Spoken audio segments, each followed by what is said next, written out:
So once again, very good morning. So yeah, we have Abhinav, rank 12, and then we have Vaishnavi Paul, rank 62 or 67. Very good. And then we have Aashna, rank 116, and then we have Aditi, rank 57. Good. So all of you done your little bit of research. Huh? Great. So what we are going to do now, instead of making them individually speak, I will ask them few questions. I will also sit. Okay. So I will engage in conversation, right? So I will ask some questions which might be interesting for you and interesting for me as well, right? So here we will not be giving detailed strategy and all, right? Basically, to let you know that they are also humans, right? And you could also be a topper someday.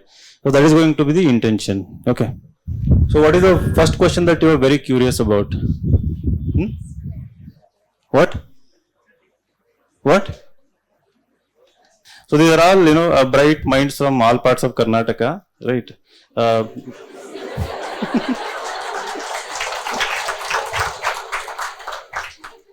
And they are always happy like this,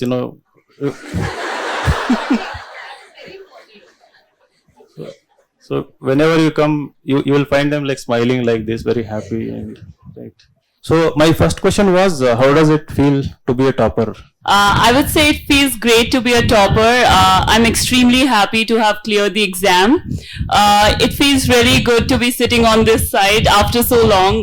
So I've failed 2 attempts earlier and this was my 3rd attempt. I was able to clear it. So I'm really happy to have cleared it, but there comes great responsibility as well. So there's a lot of thinking to do as well. You also need to be aware of how to carry yourself in public. So now I know my actions have repercussions and they have a wider reach. So I have to also maybe be responsible now. So there's a lot of pressure as well.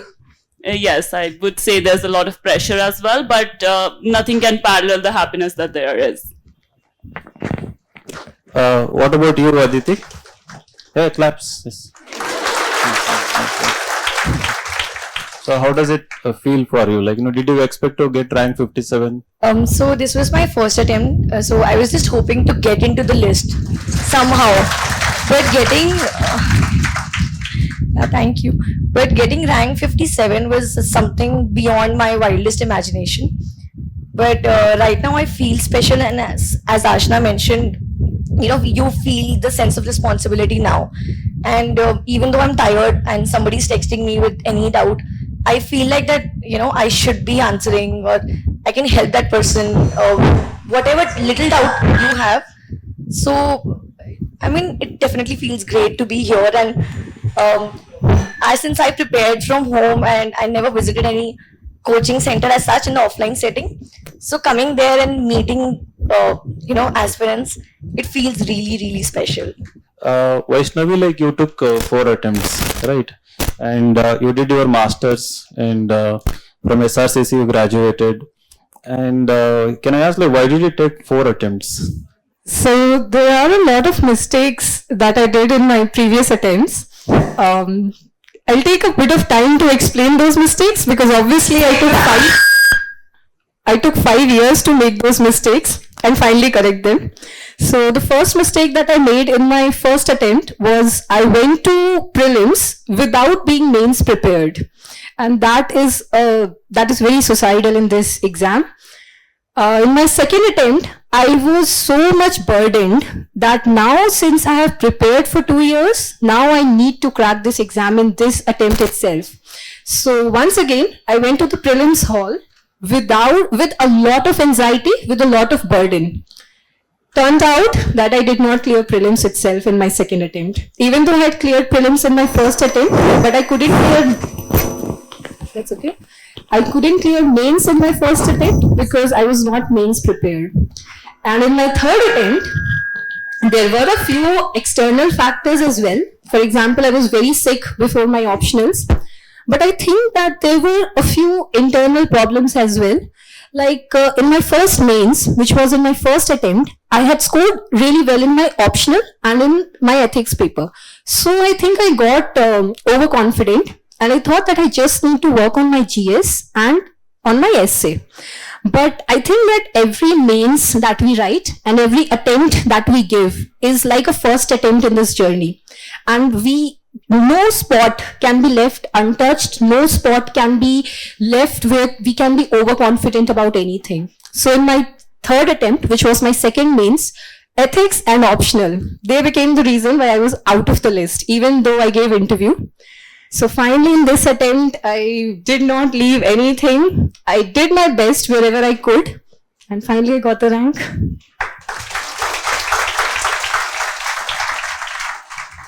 And Abhinav, like you were in Danix last time.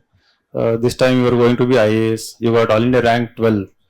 Did you ever dream of, getting rank 12 kind of stuff? First of all, Illurgu Namaskara.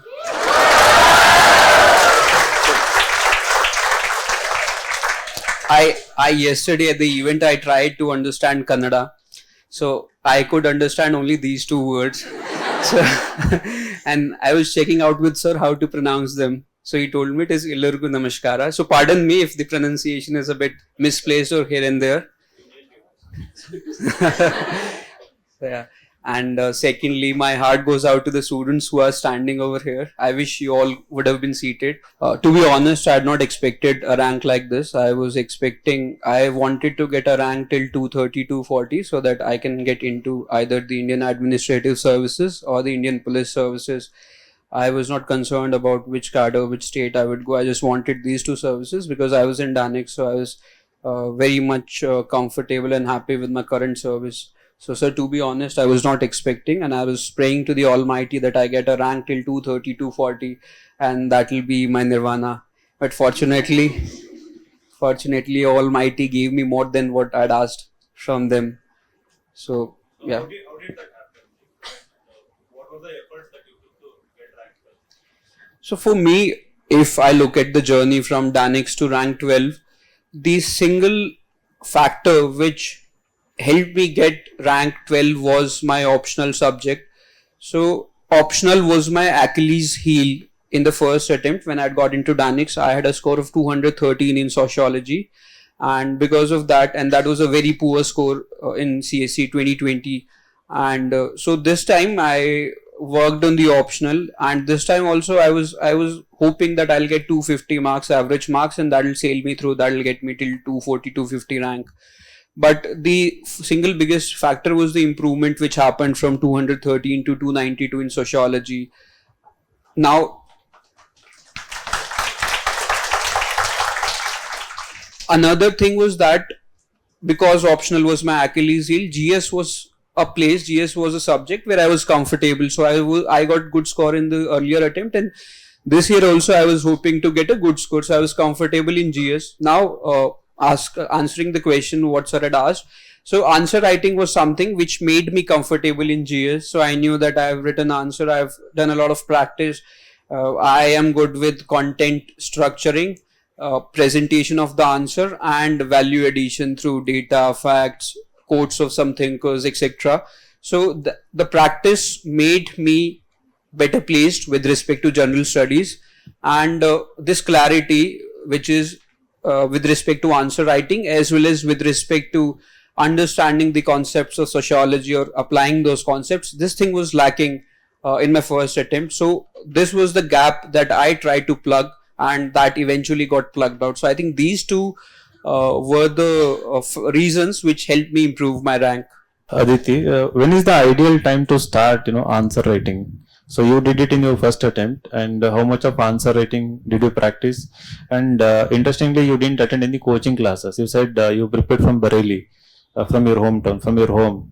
What kind of efforts you took? And first question is when to start answer writing, and second question, how did you maintain that motivation? To study from home, far away from competitive spaces.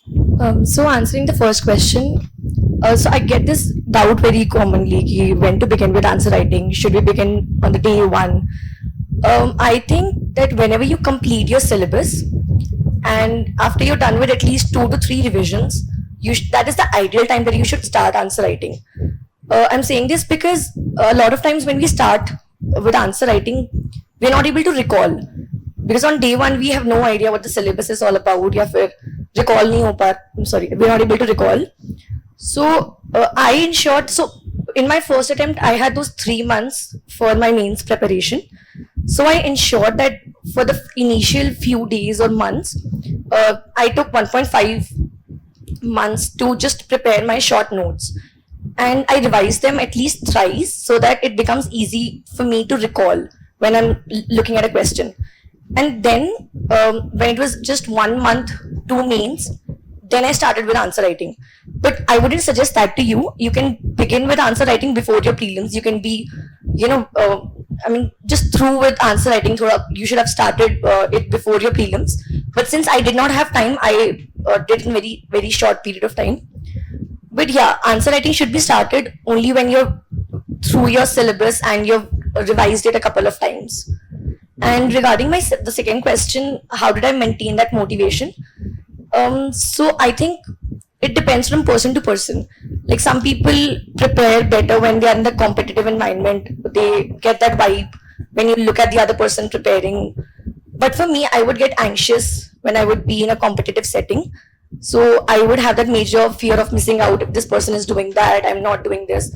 So I think that worked out in my favor, because after prelims, what happens is a lot of coachings would give you mains test series immediately after that. And had I been in this space, I would, start getting anxious that I have not started, with answer writing and I might be left behind. So that was, something that added like advantages of sort. So I would say that everyone has a different personality. We have our own strengths and weaknesses. So rather than focusing on what others are doing or what is the right time to do what thing, you should have your own strategy, your own timing, because you know yourself like very well. Like if you can do answer writing in 1 month, or you need a whole year to prepare. So that depends on you. So I always believe that this exam is more about self-awareness, like where you stand in this journey, and do not benchmark yourself like if this person has followed this timeline, so I need to follow the same timeline or the same resources. You know yourself better, and whatever the customizable problems you have, you need customized solutions that can come from your own self. So when I was alone at my home, I was able to give those solutions to myself. Okay, this is where I'm lacking, this is where I can improve on, and how I can improve also comes from within. So that was my thing. I think it was sort of a blessing in disguise, but due to COVID, I was at home and I prepared. Yeah. As we were discussing earlier, like you have great hobbies. I want to know, like when people come into civil service preparation, they give up hobbies. They don't pursue them because they think that they have paucity of time. If they pursue their hobby, it will cause harm to their preparation. Something like that. That notion is there. So how did you balance your hobbies and preparation, and how much is important, pursuing hobbies and interests? Sir, I would say that the preparation also requires you to be able to manage your stress, because it's a very strenuous journey. You might be able to complete it in just 1 year like Aditi did, and she's been very fortunate. But then there are also people who take various attempts to be able to clear the exam. So for years you cannot go on with the thing if you do not have an outlet to release your pressure. So my hobbies were my outlet to release whatever pressure was accumulated due to tireless studies day and night. And for this I followed various hobbies. Reading was one of them. It was not possible for me to pick up an entire novel and read it because I was preparing and I was also doing my masters alongside.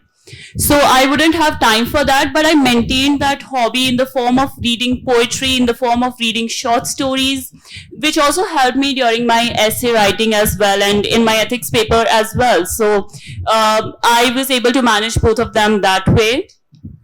talking about another hobby of mine. So I am the one who can call myself a fitness freak.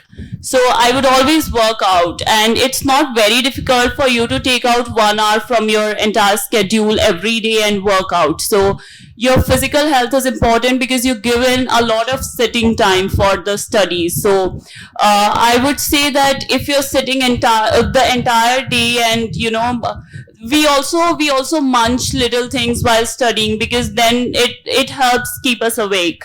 So it is also important that you work out, because that would be important for your health as well. So that is another thing which I pursued throughout. And I also used to travel a lot. So I would also travel during the course of the preparation. So I would say I was able to do that. And if you figure out how it is to be done, you would very well be able to do that. For traveling, I used to manage it in a manner that for a normal aspirant, it is for an average aspirant, it is very normal to take 2 days out of a month of preparation, and that's what I kept for me. I would take out 2 days after I never took days off for 6 months, and then I would combine all the 2 days off that I would have taken in a month, and would take 12 days off, go off to certain place, rejuvenate myself, and come back. So that is how, a lot of calculation goes into it, but if you're able to manage it right, then I believe you would be able to clear the exam without stressing yourself too much.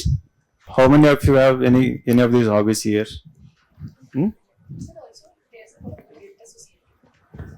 I mean, I had this, thinking ki yaar, if I'm taking a break, I always had that major guilt factor that, you're not studying for this time is getting wasted. And if I would take a sort of 2 or 3 hour break, so I would, get back and I would feel very guilty about it.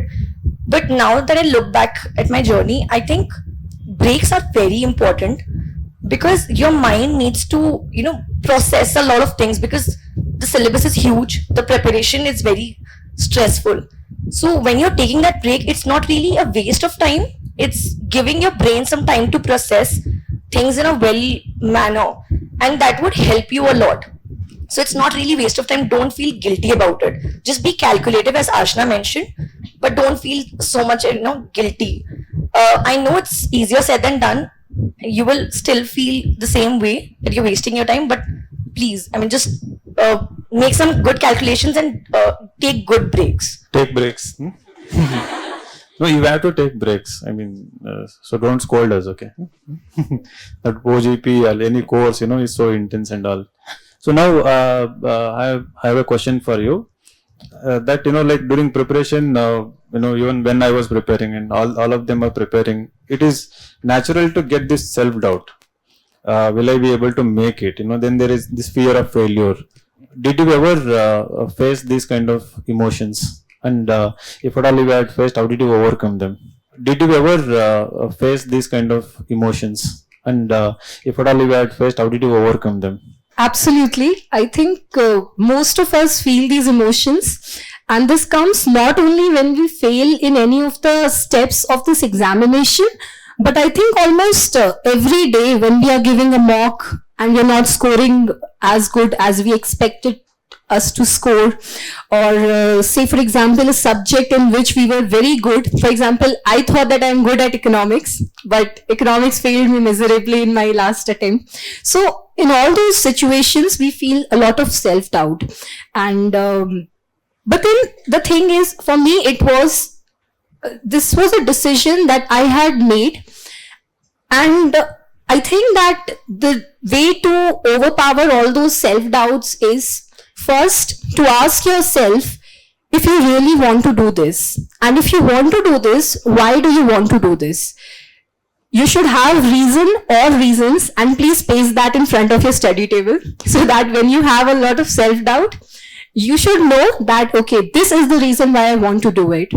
Second, a way for me to overcome was developing a growth mindset. In my first 2 attempts, I had this idea of fixed mindset, that people are born with certain abilities. I am born with certain abilities, and given those abilities, I'll be able to achieve certain things. But in my subsequent attempts, I developed this idea that I might not be good at something today, but I can work really hard. I can have very honest self-introspection. I can keep my ego aside, learn from anyone who is doing that thing better than me, so that I do not waste my time and energy, and then eventually learn to do that thing. So this was the second thing. Third was very practical things like watching some motivating web series, reading some motivating quotations, or watching or reading about people who had failed many times in their dreams, but then eventually they worked and achieved. Listening a lot of motivational songs. I still remember, since I couldn't clear my second prelims, I had a fear of walking inside the prelims hall in my third attempt. So even right 2 minutes before entering the hall, I was listening to Permission to Dance by BTS. So anything that can motivate you, please just take help from it and go ahead. So I used to do all these things. Self-doubt is very normal, very common. And it is about what you want to do with that self-doubt. Do you want to take it, work on it and improvise yourself? Or do you want to just drench yourself in that self-doubt and do not do anything, waste your energy that you can channelize to improvise on yourself? Abhinav, like definitely you might have, did you look at the questions, these prelims papers? Someone sent me the PDF of the prelims paper. I opened the PDF. I saw the first page. I saw 3-4 questions, and then I felt like there is no utility of further going through the entire PDF. So I closed the PDF, closed WhatsApp, and I've seen only that much of the prelims paper. So I didn't have the courage to go through the 100 questions after seeing the initial 3-4 questions. I was hopeless, and I was fortunate and grateful that I'm not supposed to write this paper.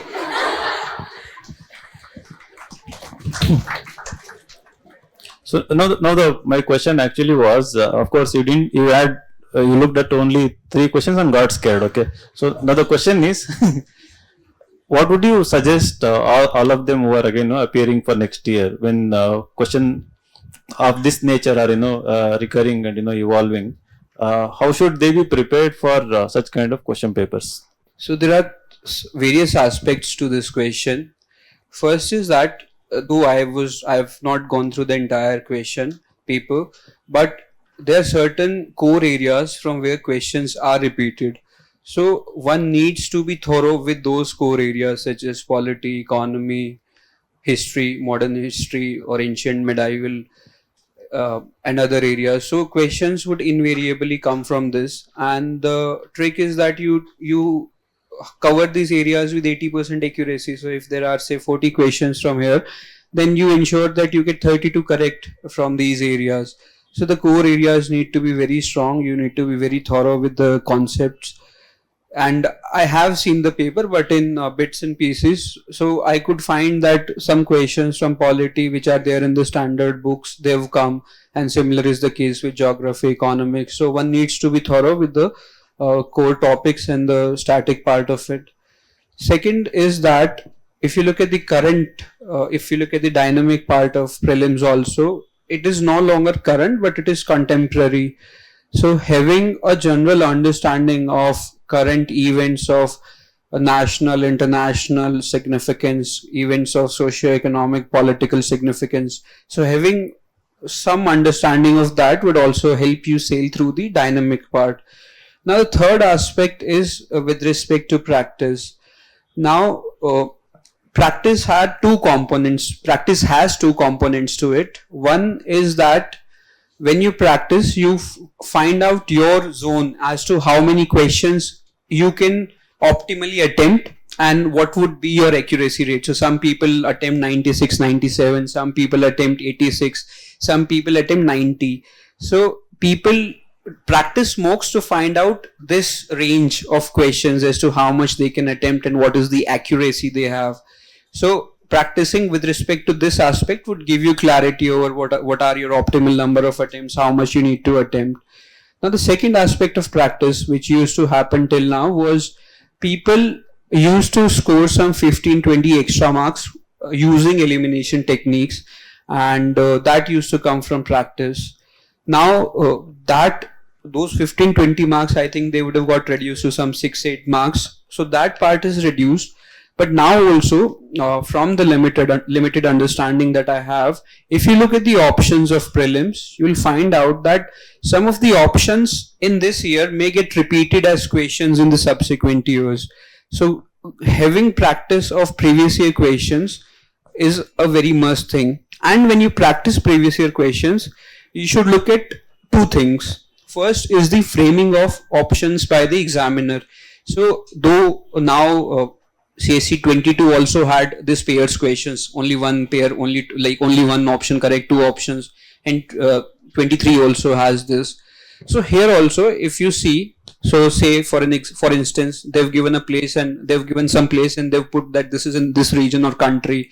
So sometimes the examiner shuffles those places. So say they write Bangalore, and instead of Karnataka they'll put Haryana, and for Chandigarh they'll put Karnataka. So they swap the options. So you need to carefully not only look at the questions but also how the options are being designed, so that, and these are some of the tricks the examiner uses to confuse the candidate. So practicing the PYQs or the mocks with respect to this analysis also as to how the options are framed and what does the examiner want to have. So this would also hold you in good stead. I had failed my second prelims after Danix, so CSE 21 I had failed, and then it was that time when I had done this analysis with respect to options, as in what are the options. So that time I found a very interesting thing. You look at the options and it's a very interesting thing. So the options, such as there are three statements. So generally you will find 1 and 2 correct, 2 and 3 correct, 1 and 3 correct, all correct or none correct. Now these are the standard options. Isme examiner has not done anything, but you'll find certain questions, well, they'll write 1 only, 1 and 2, all of the above, or 1 and 3. So therein, if the examiner would have made you have a easy life, they could have easily given you 1 2 2 3 1 3 and all of the above or none of the above. But if they've shuffled the questions, if they've written 1 1 3 2 3, then it means that the examiner has played something with the options. So this was very exciting for me to look at this way. I don't know if this holds any accuracy, but I was able to sail through my prelims because of this analysis of the options. So this also you can look at. Aditi, for you, with respect to your essay, you got 134, right? So what helped you? 134 this time is kind of a high score. Any score above 120 is very good score this time. 130 plus is high score. How did you, what improvements you made in your writing? What were the elements? What kind of arguments, examples, or value addition that you added to your essay? With respect to essay, first of all, there was a lot of pressure because there's a narrative that says ki, you should be scoring very good in your essay and your ethics, because that is the area where you can score like 130 plus. So when I would attempt my test series, I would naturally get like 90s or in hundreds. So I mean, also the pattern is changing with respect to philosophical questions and topics that are being asked. So we always think we are not a very good writer, we are not good with words, what to do. And I had the same problem. I'm not very good with writing in a very flowery language or using good anecdotes. But I stuck to just 1 or 2 rules in essay. One was that I wanted to add a lot of diversity to my essay. Because a person who is, so I think best part to analyze your journey and with respect to any subject is you understand the requirement of this exam, one, and secondly, understand the perspective of the person who's correcting your paper. So that person must be very tired. They do not want to see the repeated, examples or something written in too much detail. They're there and they'll skim through your paper. So one, add more and more dimensions to your essays, because in philosophical topics you have a lot of scope. You can go to a lot of dimensions. So I would cover administrative dimension, religious dimension, political, as you say, pestle approach. So I wouldn't do that mechanically, but when you start imagining with respect to the topic, you get a lot of examples. So if I would look at that same quotation, I might get examples from social life, probably, because my optional is sociology. Someone from different field might think of different examples, and that is completely all right. As long as you're giving a lot of diversity, different dimensions, you're good to go. So one was that. Secondly, ensure that you're writing in very simple language. You don't have to have the burden that you have to write good jargons or add a lot of data, facts and figures. Don't be under that pressure. Just write in very simple words, because I've seen a few of my batchmates who also repeated the same thing. So I think I'm saying on the behalf of a good 10-20 people. So they mentioned that when you write very simplistically, the idea gets conveyed very easily to the examiner. And what we have to do, we don't have to write a book. We have to just convey our idea in as simple words as it could be. So I ensure that I'm writing too many dimensions in simple words and to the point. If you're covering one dimension, just cover it in like very short paragraphs and then change the paragraph. This way, your essay also becomes very presentable. Like you're adding on one page, I'm writing like 3 paragraphs. So the person who's reading it, it becomes easy for them to see. Okay, this is one example, second example, third. And by the time they're covering your essay, they can see that you've added so many dimensions. So when you make life easier for the person who's correcting your paper, you're naturally getting more marks. That's what I think. And the third thing that I did for essay was I had a database of good anecdotes, stories, and examples that I collected from various coachings, as well as I kept some original examples that I saw from, I came across through newspapers, some good campaign is taking place. So just keep those good original examples also, because a lot of times what happens is we all tend to repeat the same anecdotes. For example, when this year's essay came, people wrote similar examples of how Buddha came across, his enlightenment. So, I mean, they're good examples, but at the same time, when they become too repetitive and everyone is following the same content, it kind of reflects in your answers. So ensure that you're doing some of your original homework. And you can also, the best part is you can also write examples from your own life stories. You can, if you're reading a good novel, you can collect those examples. And I think when you do it, essay becomes very organic. Don't be very mechanical in writing essays. You have to collect different examples and then put it in one place. Whatever comes to your mind by looking at the topic, just make a good 15-minute mind map that this is what you're going to cover, and write as simplistically as you can, and I think you'll get a good score. With respect to anthropology, you scored 285, right? What improvements you made learning from your previous mistake, and what helped you score 285 in anthropology? Sir, I would say this was my first opportunity to have written mains. So this was my first mains. I couldn't clear prelims in the first 2 attempts. In fact, in the first attempt, I did not have an optional. So I wrote my prelims and I did not have an optional at that point. And I started preparing for my optional during the second year of my preparation. And so I am not exactly in a right position to say where I corrected myself, because this was actually the first time that I wrote the exam. But I would say a few things regarding the preparation of anthropology. The first one would be regarding the sources. So I have seen people taking a short route and coming up with the toppers books that there are, or the combined books that there are in the market, and they do not refer to the primary sources. So I would like to emphasize here the importance of primary sources, because the information that you can get from there is unparalleled. There are sometimes you might refer to the secondary sources as well, but that is only to understand a concept. For instance, you are unable to understand a concept from physical anthropology by Peanut. It is very difficult to understand. For me, it was very difficult to understand because I did not have a background from science. I took humanities right in my 11th grade, so at my school level, and I did not have a background in science, and I did self-study for anthropology as well.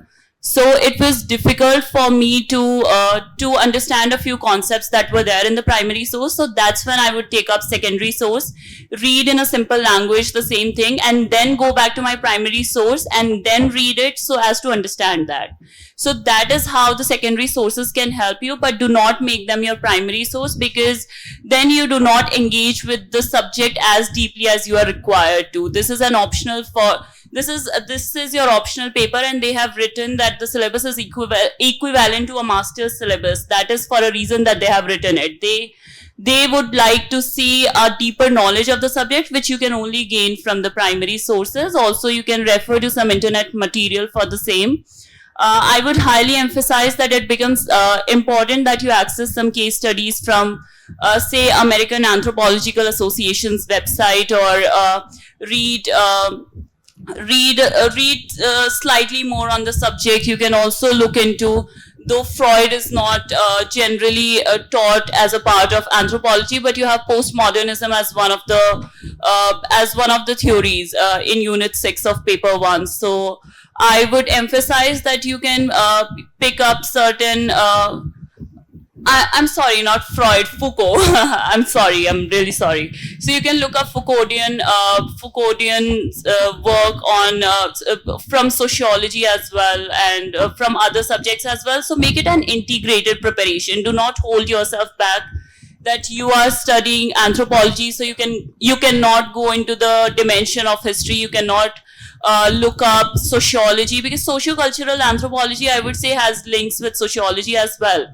So why not read a little bit about that from these subjects as well? Archaeology, why not look at B.B. Lal's work, which is very much detailed in history optional as well. So I try to link it from everywhere. I try to make it a comprehensive. Also, I was very much interested in the subject, and that has really helped me.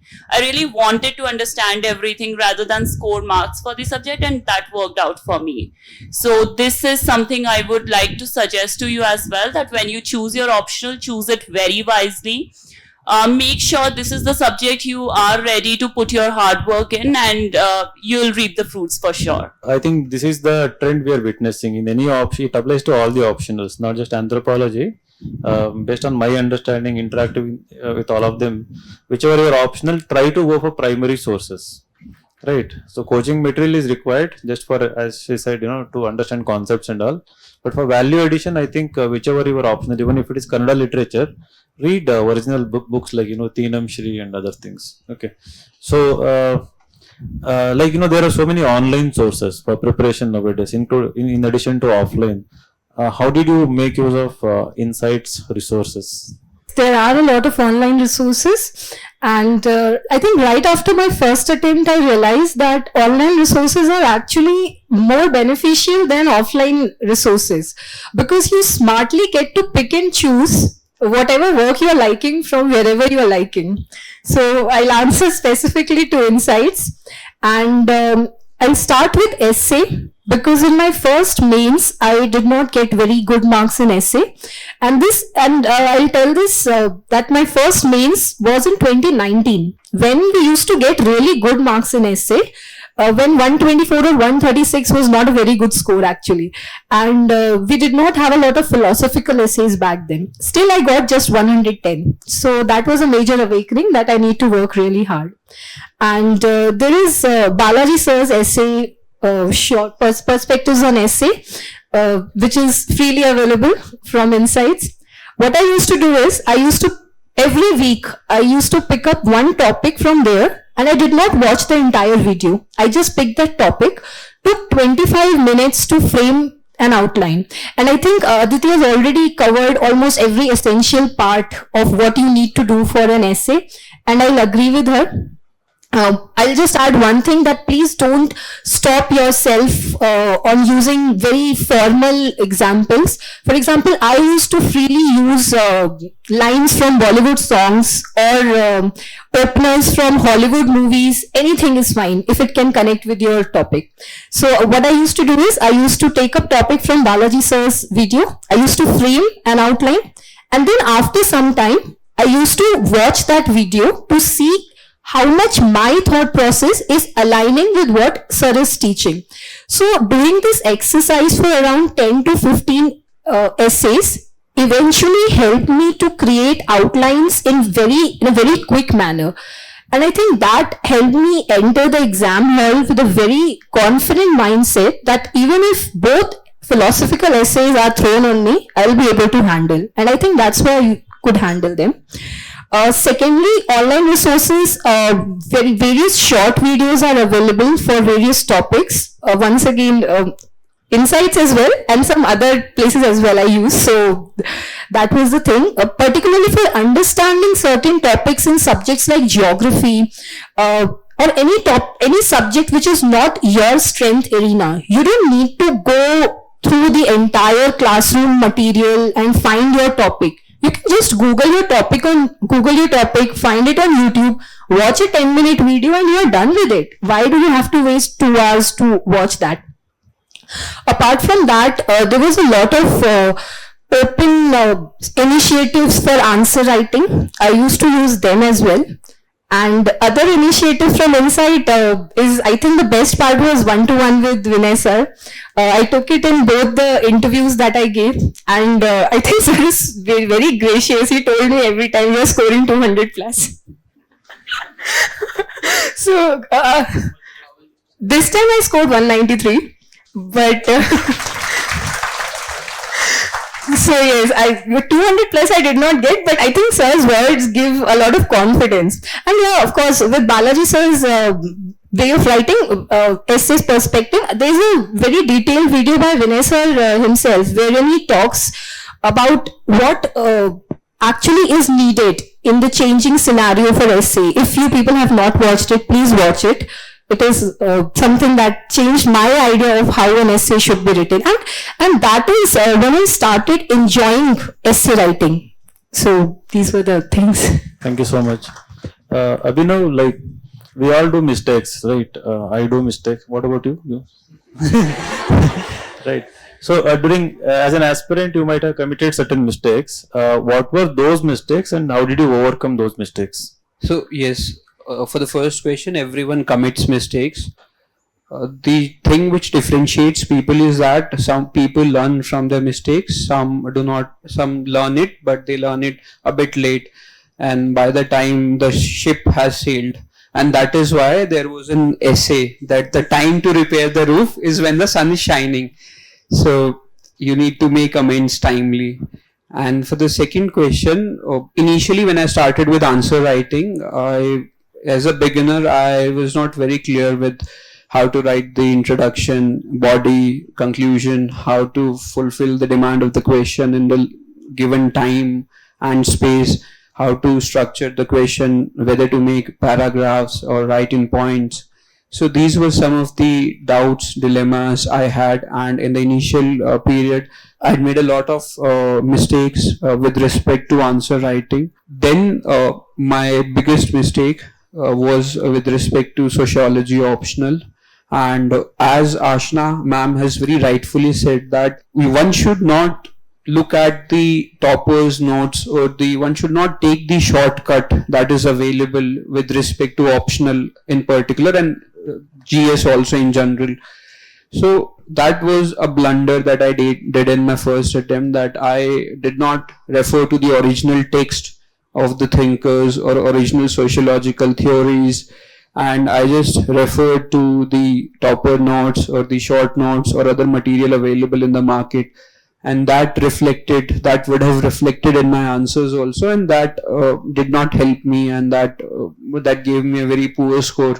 So the second mistake was this, and the learning is that with respect to optional in particular, one should refer to the original text, original theories of thinkers, so that one is able to grasp the insights provided by the thinkers and grasp the seriousness with which the thinkers have given their concepts. And so yeah, these were the blunders. The third mistake was that sometimes, like when we start answer writing, we as Aditi ma'am has also said, that we should have simplicity in our answers so that we are able to communicate and present the idea in a very well way to the examiner.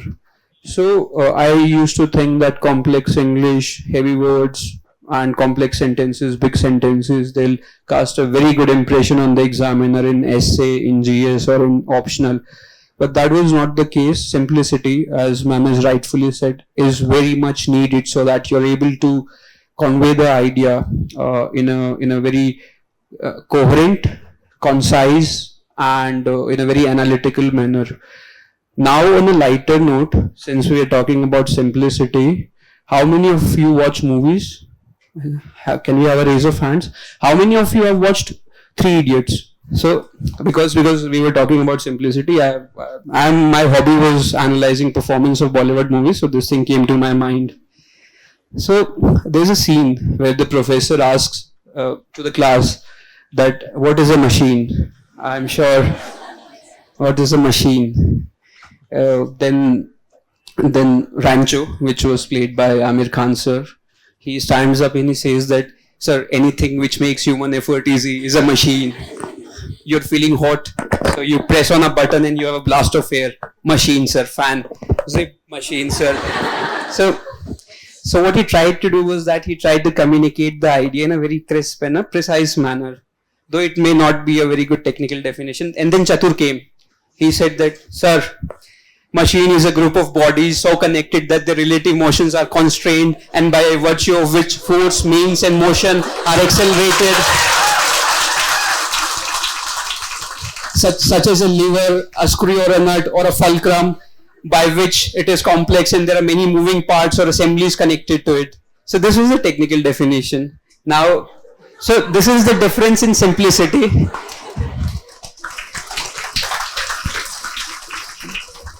If you're able to communicate to the examiner what he is looking for, though I'm not saying that the definition of machine given by Chatur was correct, it is an incomplete definition, but that was fairly good enough to convey the idea to the examiner, so to the professor. So I was just hinting that you should have simplicity and that should reflect in your answers. You should never think that complex answers, long sentences, larger lines would give a good impression. It doesn't. Whatever is convenient to the examiner works well. And here I am reminded of another dialogue from Godfather. How many of you have seen Godfather? Marlon Brando, you remember his dialogue? He says, I'll give you an offer you cannot refuse. I'll give him an offer you cannot refuse. So this is a very famous dialogue. So you have to give an offer to the examiner where he cannot refuse marks to you. So that is the essence of answer writing for me. So you have to give an offer to the examiner that he cannot refuse marks to you. So in a 10 marker, you have to write something that he at least gives you 5.5 or say 6. And in a 15 marker, say he gives 7.5. So these things one should keep in mind, and these were some of the mistakes I made and I learned. And yeah, you should also follow your hobbies, as Aashna ma'am and others are telling. So you can see my hobby helped me in my preparation. So it will help you also. How did you prepare for optional, like sociology alone? I had done my graduation in sociology. So I might not be, yeah, I mean, for a person who is not from this background, I might not be able to, tell you how to begin with it. But I can tell you a very simple thing, how you can go with any optional in humanities. So a lot of times what happens is when we do optionals, we try to do graduation in it. So if you're changing our stream, we try to read all the possible sources and everything, and we try to become a professor in that particular subject. All that you need to remember with respect to optionals is that first look at the syllabus very closely, and it applies to GS as well. And so even coming from sociology background, I realized that I was not scoring very good in answer writing. And even because I was a topper in sociology in my college, and here I was not scoring, so that was a very, I was very confused as to what was going wrong with respect to answer writing in sociology. Even though I've covered all the sources, what was wrong? So I realized that the requirement of this exam is different. Here you need not write theories or all the data that is there in the books. what you need to do is just convey the idea as simplistically as you can. And that applies to optionals as well. You need not write a lot of original thing because that is too complex. And what they expect from you is very simple idea conveyed in just 150 to 200 words. So what I did to improve my score was that I went to the syllabus. I took 1 page each for one topic, one subtopic, 1 page each, and I would write down keywords, the important highlights, that's it. But that highlight came only after I had covered the syllabus. So once you're through with the syllabus, the understanding part from the primary resources, then I tried to make those short notes. Although I had taken, downloaded Toppers notes, but that did not work for me because a lot of times what happens is when you write on your own, you know what that means, where you connected that dot, and while you're making your own notes, you can collect from a lot of sources. So I collaborated a lot of sources and then made 1 page notes for every topic, and I revised them continuously. So what happened was for every topic, I knew that these are the keywords, and during your mains exams, what happens is that you need an easy recall. Like if you look at a question, you need to have those keywords because you have to write an answer in 5 minutes. And in optionals also, same thing applies. So as soon as I would get the question, I would realize, okay, these were the 5 keywords, and the recall was so smooth with those short notes that I would write the answer in no time. So with respect to all the humanities courses, I can say, just make those self-made notes. Try to do additions to them, like adding a lot of examples. If you come across any good example in newspaper, or let's say you came across another topper's copy and you got that one example related to a topic, you can write it in your notes.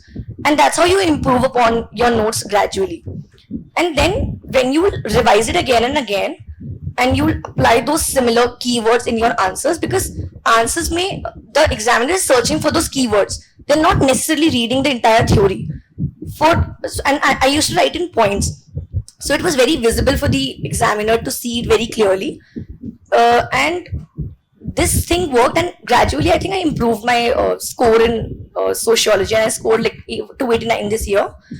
So what the simple thing about GS and mains is that you need to have those shorter notes, revise them as many times as you can, and then start with answer writing. And gradually and slowly you will realize that you can add more examples, more dimensions, you can interlink topics, as Aashna has also mentioned. Try to interlink things. And so I'll speak a little about GS. So a lot of questions are interdisciplinary that are coming these days. So they will link science and technology to social life, and a lot of people find it difficult to address them because they cover the syllabus GS1, GS2, they put in compartments, and that's how you find it difficult to interconnect GS1 with GS3. So whenever you're reading a topic, just have that mindset. Okay, if you're reading a topic from science and tech, just try to think what impact it will have on political life, on your social life. And if you keep that approach in your head while you're making your notes or while you read that topic itself, so if you come across a question in your final mains, because that question would be very unpredictable, very new, so that thinking process, the way you've trained your mind to think in an interdisciplinary manner, that will help you over there in creating an answer at the same spot when you'll get an unexpected question. So try to interlink concepts. Just think in a manner that if this is happening, if there's something new that is coming across, any technology, or let's say any event is happening, how it will affect different facets of different dimensions in our lives. So if you do that and just make notes, revise a lot of times and practice, that will sail you through. We see that there is no focus on this as part of the preparation. There is focus on prelims. There is again after prelims there is focus on mains. And if somebody has failed in prelims and moving to another attempt, they might start thinking about mains. But with respect to interview, there is no preparation right. So you have great personality, like I've seen. And how did you develop your personality, and what are the tips that you would like to give to these students sitting here? Thank you, sir, for for having said that I have a good personality, and I really appreciate it, and I'm really honored that you said that. Thank you so much. Talking about how you can develop your personality, it's a long process. So I would say, I would really emphasize upon, like Aditi has also mentioned, on the integrated nature of the exam. So when you're studying, you do not compartmentalize, or you do not put these 3 stages in silos, that this is the time I'm preparing for prelims, this is how I'm addressing mains, or now I would begin the personality test. No, it is all an integrated process. So you start working on your personality the moment you start, you decide to appear for this cycle. Because the decision that you take to appear for the cycle is, if it is an informed decision, you would be thinking about a lot of issues that are facing the society, the lot of issues that there are. So that is the process wherein you come out of the me zone, and you start thinking about what surrounds you and all. And that is a very integral aspect to developing your personality. You cannot expect to have a very good personality when you are only thinking about yourself, or driven by a profit motive. But when you start thinking about the society, it also reflects in the manner that you start appearing honest, you in the form of integrity that you hold towards what you do. So that is how you develop personality. Also, talking about the personality test in the UPSC preparation, I would say I'm not the right person to talk on it, because I scored lower average marks in interview. I scored 165 in interview, which is not a very good score. So, but I can share what I did, and I hope you do better, and you find out better sources for yourselves. But as per me, I identified the 2 major components that comprise a personality test. Apart from your personality, of course, the 2 major areas where the questions come from. One being the current affairs, and the other being your forms. So you need to prepare your DAF very properly. Whatever information you have given in there, you need to first understand that this is something you would be questioned on. So being honest in the filling of the form is key to your preparation about the personality test.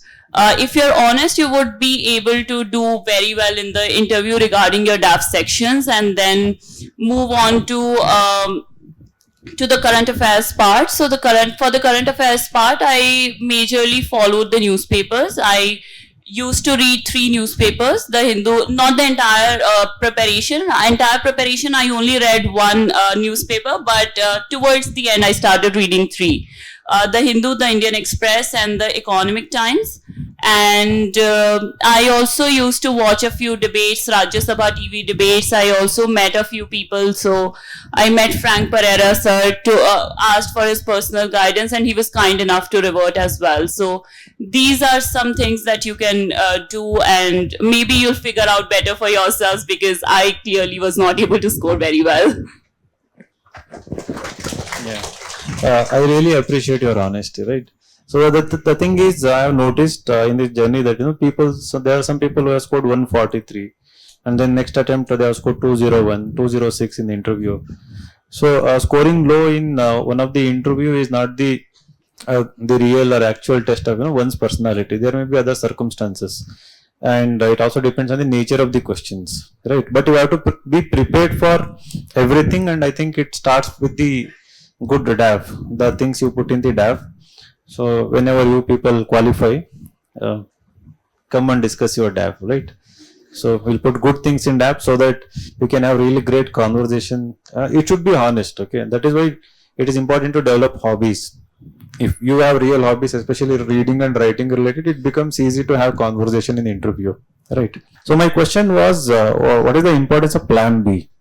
You spent 4 years, and then do you think candidates preparing for this exam should have plan B, and what kind of plan B is important for them? So when I started my preparation, I thought that let me just give all my energy and time to my plan A, and there's no need to think of plan B. But 2 years down the line, and okay, so I had this idea that this is a very unpredictable exam and anything can happen. So I did not think of a plan B, but it does not mean that I had this overconfidence that I will clear it in my first attempt itself. But then what I promised to myself is that I will work on any plan B only after sitting for 2 mains. Because I thought that I would not be able to give my 100% to whatever I'm doing if I pick up a lot of things together. And this I learned because of my graduation. I took up so many things on my platter and then did not do almost anything well. But then here is a disclaimer, not everyone can afford this. If you have the financial stability or other support systems wherein you can afford to write, say for example, 1 mains at least without going on with anything else, then I would suggest please go ahead with just your plan A. However, after 2 to 3 years of your very honest and dedicated preparation, you already have a lot of things prepared. You have your notes prepared. You have almost understood what this exam is. You are very well prepared with your basics. You don't need to now sit and understand what fundamental rights and DPSP is, right?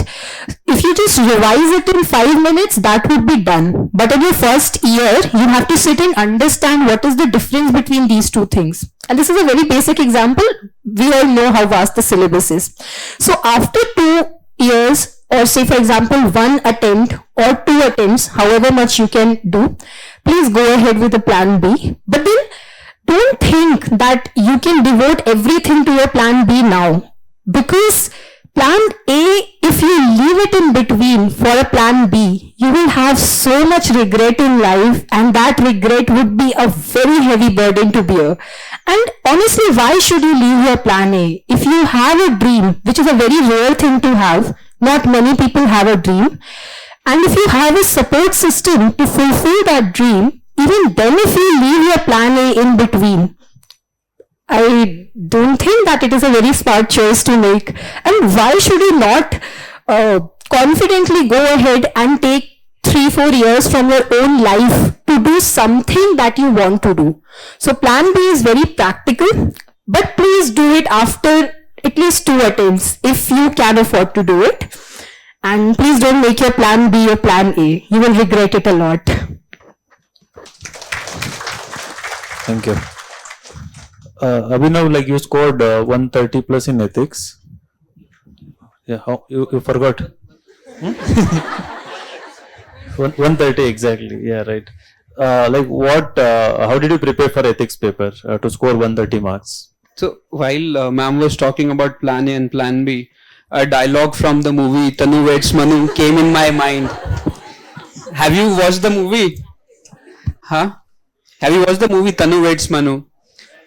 So Kangana Ranaut, she leaves Madhavan and then they meet, and then Madhavan is in love with some other girl who looks exactly like her, the twin role of Kangana Ranaut, and then she says that, if I remember correctly, हम बेवफा क्या हुए आप बच्चलन हो गए.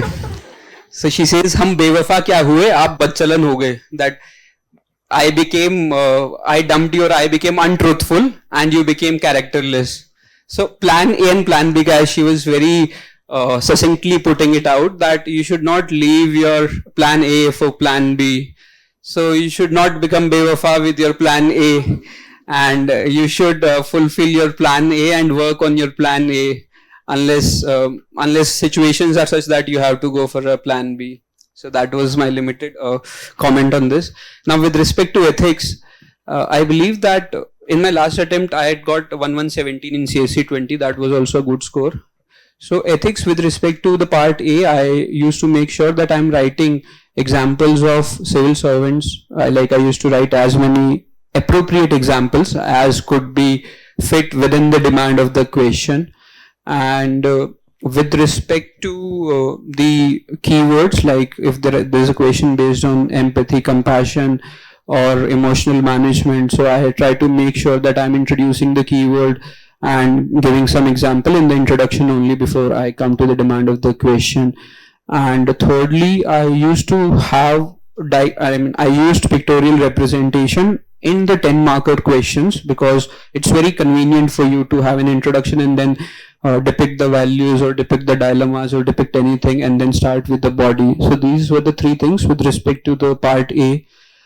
Now with part B for the past 2 years has many subparts. So if you see, you'll have 4 subparts in a case study, or 5 subparts. Now having these many subparts takes away your creativity and innovation to a certain extent.